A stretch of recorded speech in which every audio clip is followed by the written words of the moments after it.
placenta. Placenta, it is the flattened and disc-like structure. It is flattened and disc-like structure, discoid म्हणू आपण त्याला. And it is formed in the after the at the end of first trimester. पहिलं trimester संपल्यानंतर म्हणजे संपायच्या थोड्या आधी, म्हणजे साधारणपणे गॅस्ट्रुला तयार झाला की गॅस्ट्रुला इम्प्लांट झाला की लगेचच त्याच्यानंतर ही प्रोसेस सुरू होते प्लासेंटा फॉर्मेशनची.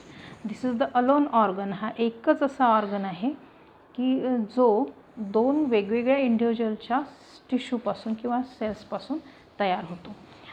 प्लासेंटा जो काही त्याला आपण दोन वेगवेगळे इंडिव्हिज्युअल म्हणजे एक मदर, त्याला आपण मॅटर्नल प्लासेंटा म्हणून, part contributed by mother's endometrium, that is called maternal placenta. आणि दुसरा पार्ट जो असतो तो फिटसच्या कोरियॉनचा, कोरियॉनपासून जे विलीज निघतात, विलाय म्हणतात त्याला, कोरियॉनिक विलाय, तो ॲक्च्युली ह्या मॅटर्नल एंडोमेट्रियल लायनिंगमध्ये तो घुसतो आणि त्याच्यामुळे हा प्लासेंटा दोन्ही टिश्यूचा बनला असतो.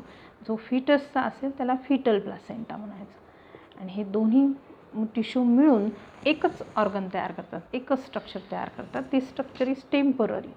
हे टेम्पररी आहे. ओन्ली फॉर कशासाठी आहे तर मदरपासून फिटसला सर्व प्रकारचे न्यूट्रिएंट मिळवून देण्याचं काम करतात. न्यूट्रिएंट त्याला सप्लाय केलं जातं. त्यानंतर ऑक्सिजन सप्लाय केला जातो. वेगवेगळ्या प्रकारचे रेडीमेड हार्मोन्स, त्याला रेडीमेड अँटीबॉडीज, हार्मोन्स वगैरे सगळं त्याला सप्लाय केलं जातं, अँटीबॉडीज वगैरे. आणि शिवाय हे आता देण्याचं काम, आणि याच्यापासून पुन्हा फिटसपासून कार्बन डायऑक्साईड आहे किंवा त्याचे स्वतःचे नायट्रोजनस वेस्ट असेल, काही नायट्रोजनस वेस्ट मटेरियल असेल तर ते त्याच्या फिटसपासून ते मदर ब्लडमध्ये पास करणे, यासाठी म्हणून हा ऑर्गन लागतो. याशिवाय याचं आणखीन एक काम आहे की placenta it will secrete different types of hormones. वेगवेगळ्या प्रकारचे जे हार्मोन्स सिक्रीट करतो. म्हणजे आता विचार necessary for the growth of that foetus किंवा to maintain the endometrial lining intact. जसं आपण पाहिलं की कॉर्पस ल्युटेम जो आहे तो प्रोजेस्टेरॉन सिक्रीट करतो. आता कॉर्पस ल्युटेमचं काम पूर्णपणे हा प्लासेंटा घेतो, त्याच्यामुळे प्रोजेस्टेरॉन हा सिक्रीट करतो. त्यानंतर HCG पण सिक्रीट करतो. मात्र फर्स्ट ट्रायमेस्टर संपलं की त्यानंतर मग HCGची लेवल डिक्लाईन केली जाते. त्यानंतर प्रोजेस्टेरॉन हाच जास्त प्रमाणामध्ये सिक्रीट केला जातो. त्यानंतर आणखीन इस्ट्रोजन हा सुद्धा गरजेचा असतो, तो सुद्धा आता हा सिक्रीट करायला लागतो. त्यामुळे ओव्हरीचं बरंचसं फंक्शन आता हा प्लासेंटाच करायला लागतो. ओव्हरीकडून हे ॲक्च्युली हार्मोन सिक्रीट केले जात होते. फक्त रिलॅक्सिन हा हार्मोन असा आहे की that is secreted at the end of, म्हणजे after the birth of the baby, to relax all the organs. ते सगळ्या ऑर्गन्सला रिलॅक्स करण्यासाठी हा रिलॅक्सिन सर्वात शेवटी, आणि तो जो काही थोडंफार शिल्लक असेल ते कार्पस ल्युटेमकडून हे सिक्रीट केलं जातं. तर असं हार्मोनल सिक्रेशन हे सुद्धा याचं फंक्शन आहे. आणि न्यूट्रिएंट सप्लाय, ऑक्सिजन सप्लाय, हार्मोन्सचा, अँटीबॉडीजचा, जे लागेल ते, वॉटर एक्सेट्रा सगळं सप्लाय करायचं काम हे प्लासेंटा थ्रू केलं जातं. आणि त्याच्या फिटसमधलं सगळं वापस पुन्हा मदरच्या ब्लडमध्ये घेऊन येणं.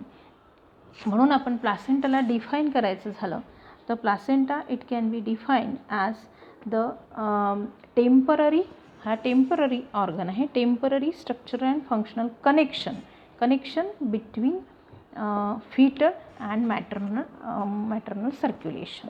म्हणजे ॲक्च्युअल प्रत्यक्ष कॉन्टॅक्ट नसतो दोन्हीचा याचा, पण दोन्हीमध्ये डिफ्युजन प्रोसेसनी हे मटेरियल एकाच्या ब्लडमधून दुसऱ्याच्या ब्लडमध्ये डिफ्यूज होतात, परंतु दोघांमध्ये डायरेक्ट कॉन्टॅक्ट कधीच असणार नाही.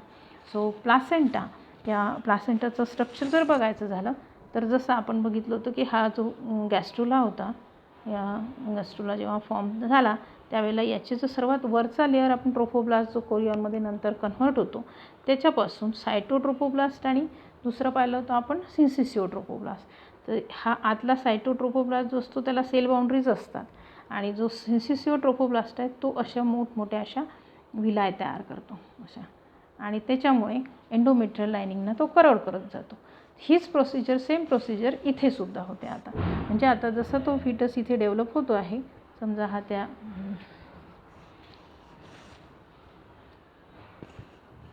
समजा हा पूर्ण कोरियॉन, सर्वात वरचा लेअर हा ह्याचा कोरियॉन.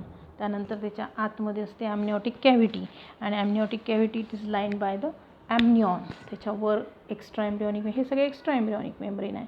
याच्यावर असेल हा ॲमनिऑन, त्याच्यावर हा ॲमनिऑन राहील, आणि आतमध्ये आहे ती ॲमनिओटिक कॅव्हिटी. आणि ह्या कॅव्हिटीमध्ये आता फिटस पूर्णपणे लटकलेला असतो. फिटस त्याच्यामध्ये फिरत असतो. तर आपण याच्यामध्ये असा फिटस समजा काढला,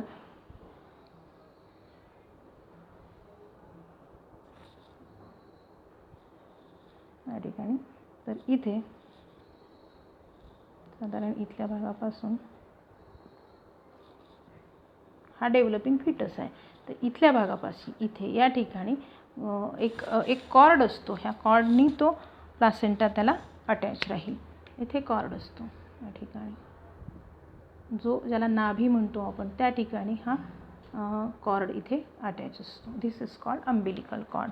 आणि इकडे जिथे ते आता पूर्णपणे बरी झालं होतं एंडोमेट्रियममध्ये, आणि एंडोमेट्रियमची इथे वॉल राहील, पूर्ण अशी एंडोमेट्रियमची वॉल आहे. एंडोमेट्रियमच्या आतच आहे हे पूर्णपणे, हे असं असं असं वाढत जातं या ठिकाणी. तर ही जी वॉल आहे, या वॉलमध्ये आता भरपूर आपण पाहिलं होतं endometrium it is having rich blood supply. इथे पूर्ण ब्लड सप्लाय आहे. इथे पूर्ण त्याचे ब्लड कॅपिलरीज आहेत, वेगवेगळ्या आर्टरीज आहेत, त्यानंतर व्हेन्स आहेत, व्हेन्ससुद्धा आहे या ठिकाणी. भरपूर व्हेन्स आणि आर्टरीज असतील. आणि इकडे सुद्धा असेल, इथून निघालेल्या अशा इथपर्यंत समजा ह्या अशा काही व्हेन्यूज, काही व्हेन्स आणि काही आर्टरीज, कॅपिलरीज, इव्हन ह्याच्यापासून निघणाऱ्या काही कॅपिलरीज, त्या अशा पूर्ण ह्या एंडोमेट्रियममध्ये आहेत. आता याच्यापासून निघालेले जे काही कोरियॉन, हा जो कोरियॉन होता, हा कोरियॉनचा पार्ट जो आहे, याच्या ह्या अशा विलाय तयार होतात, कोरियॉनिक विलाय, आणि त्या याच्यामध्ये घुसतात. त्या याच्यामध्ये जाताना त्या ब्रँच होतात. जसं ट्रीचे ब्रांचिंग असतं, तसं ही असं एक स्ट्रक्चर पहिले तयार झालं की मग त्याला हे असं ब्रँचिंग होतं. हे अशा प्रकारचे ब्रँचिंग ते इथे दाखवतात. आणि इथे असं ब्रांच स्ट्रक्चर वेगवेगळ्या एक सोडून अनेक अशा कितीतरी ब्रँचिंग स्ट्रक्चर्स असे तयार होतात, आणि ते यात घुसतात असे, आणि ते एकत्रितपणे तयार करतात हा प्लासेंटा. इथपर्यंतचा इकडे पण दाखवू शकतो आपण. सेकंडरी, टर्शरी अशा ब्रांचेस तयार करतात, आणि like this the placenta is form. हा पूर्ण झाला प्लासेंटा. त्याला जोडून हा पूर्ण कोरियॉन. याला आपण लेबल करू, दिस इज कोरियॉन. हा कोरियॉन आहे. हा निळ्या रंगाचा दाखवलेला हा ॲमनिऑन, म्हणजे ॲमनिओटिक कॅव्हिटी भोवती असलेला एक्स्ट्रा एम्ब्रियॉनिक मेम्ब्रेन. हे पण प्रोटेक्टिव्ह आहे. आणि दिस इज फिटस, हा इथे develop. This one is the cavity, amniotic cavity. आणि ह्या ॲमनिओटिक कॅव्हिटीमध्येच ॲमनिओटिक फ्लुइड आहे, ज्या फ्लुइडमध्ये हे फ्रीली मूव्ह होत असतं फिटस. आणि याच्यापासून इथे जिथे इंटिमेट कॉन्टॅक्ट आहे याच्यात डायरेक्ट इथे, तर हा पार्ट जो आहे तो आहे अम्बिलिकल कॉर्ड. मी थोडा मुद्दाम लांब दाखवला क्लिअर दिसण्यासाठी. तर हा आहे अम्बिलिकल कॉर्ड, ज्याला आपण मराठीमध्ये म्हणतो नाळ. Umbilical cord, this cord it is having very importance. याच्यामध्येच आता ह्या अम्बिलिकल कॉर्डमध्ये क्लिअर असा ब्लड सप्लाय असतो. याच्यातून येणारा मदरपासून ते फिटसपर्यंत, हा इथून इथपर्यंतचा झाला. आता हा प्लासेंटा बघा. प्लासेंटा हा दोघांच्याही, म्हणजे ह्याच्या फिटसचा टिश्यू आहे हा, ॲक्च्युली हा पूर्ण कोरियॉन जो एक्स्ट्रा एम्ब्रियॉनिक जो होता हा फिटसचा टिश्यू होता.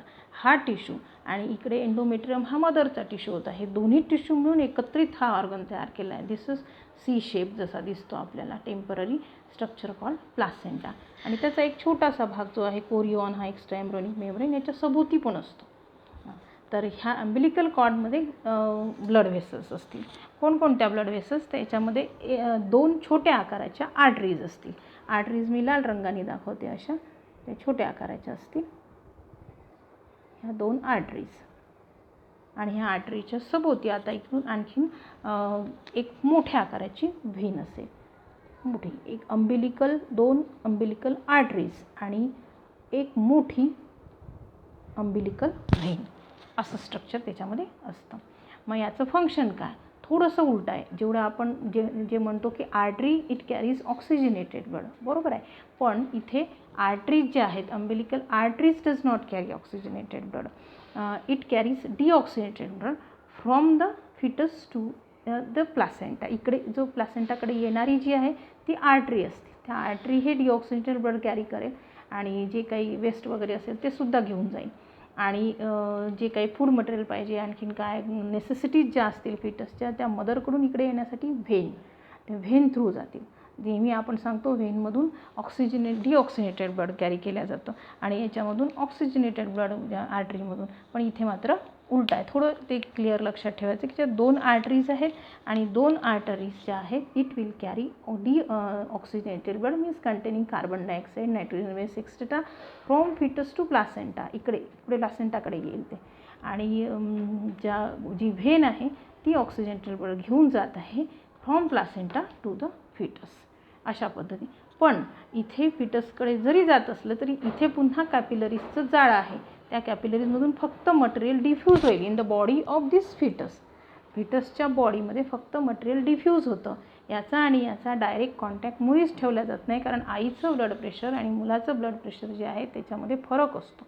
ह्या हाय ब्लड प्रेशरचा याला कदाचित त्रासही होऊ शकतो. कुठल्या प्रकारचे इन्फेक्टिव्ह एजंट्स जर तिच्या ब्लडमध्ये आले असेल तर ते डायरेक्ट शरीरात जाऊ शकतात. त्याच्यामुळे ह्याला डिफ्युजन पद्धतीने, म्हणजे इकडे मटेरियलचं प्रमाण जास्त, इकडे मटेरियलचं प्रमाण कमी, जास्तकडून कमीकडे प्रवाह जेव्हा असतो तेव्हा त्याला आपण डिफ्युजन म्हणतो.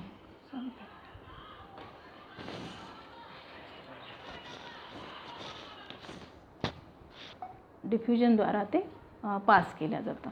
तर हा जो अंबिलिकल कॉर्ड आहे after the birth of baby, हा अंबिलिकल कॉर्ड हा कट केला जातो बिटवीन द 2 लिगॅचर्स. जेव्हा कट केला जातो हा अंबिलिकल कॉर्ड स्टोअर करता येतो. कशासाठी स्टोअर करायचा, तर this umbilical cord it is containing some stem cells.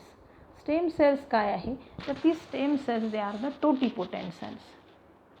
and these totipotent cells they are used in the treatment of various different diseases such as diabetes, leukemia etc.